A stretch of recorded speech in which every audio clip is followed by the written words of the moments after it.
मैले मेरो छोरीको बिहेमा 11 रुपियाँदेखि सुरु गरेको। दिन्छौ भने 11 रुपियाँ देऊ, मात्र 11 रुपियाँ के दिने चलनै हो भने 11 रुपियाँ गर भने। अनि छोरीलाई टिका लगाइदिएपछि चाहिँ ज्वाइँलाई पनि टिका लगाइदिएँ। अनि मैले पैसा दिएन, पैसा नदिएपछि ज्वाइँ त उठ्नै नउठ्ने भयो। बुवाको टिका लगाउने मतलब दक्षिणा दिने चलन छैन भने बल्ल जुरु उठे के। म कसैलाई पनि दिँदैन, म लिँदा पनि लिँदैन। फेरि ठुल्ठुलो बिहेमा मेरो पछि मान्छेहरू लाग्थे कि किन लाग्थ्यो भने पैसा दिनु पर्दैन मेरो पछि लाग्ने। साँच्चै भनेको मैले ख्याल गरेँ होइन।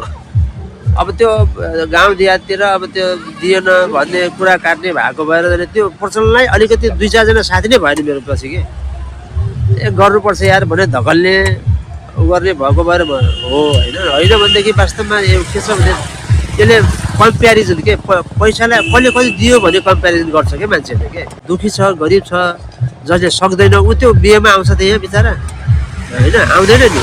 मैले मेरो छोरीको बिहेमा 11 रुपियाँदेखि सुरु गरेको।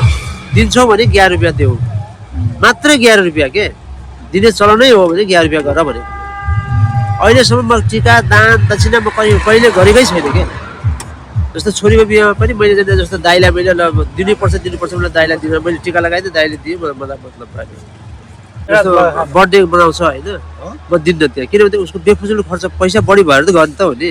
अनि त्यो पैसा गन्दो रहेछ कि फेरि हो साँच्चै भनेको पैसा गन्दो रहेछ कि। उनीहरूले कति पैसा उठ्यो हो भनेको अनि अर्को साल त्यसलाई नै बोलाउने त्यस्तो चलन छ। यसमा मात्र होइन, कुनै पनि ठाउँमा नाजायज खर्च गर्नु हुँदैन, बेफुजुल खर्च गर्नु हुँदैन भन्ने एउटा लेसन जान्छ सबैलाई जाने, समाजमा पनि जान्छ होइन। त्यस मतलब धन सदुपयोगहरू सही ठाउँमा लागोस्, सही मानेमा लागोस्, जसले चाहिँ जसबाट रिटर्न आओस् होइन। अब आजकलको चलन फेरि अब के छ भनेदेखि बिहे गऱ्यो, अब आज बिहे गऱ्यो भोलि छुटिहाल्ने चलन छ क्या। फेरि त्यो बेफुजुल खर्च भयो होइन। कोर्ट म्यारिज छ होइन, त्यो गरेर मतलब बागेश्वरीमा अहिले एउटा बिहे छ, अस्ति भर्खर छिरोफारो गरेर आएको, कहाँ गर्ने भन्यो मैले बागेश्वरीमा गर समर्पण हुन्छ, भगवान्प्रतिको एउटा साक्षी पनि हुन्छ होइन।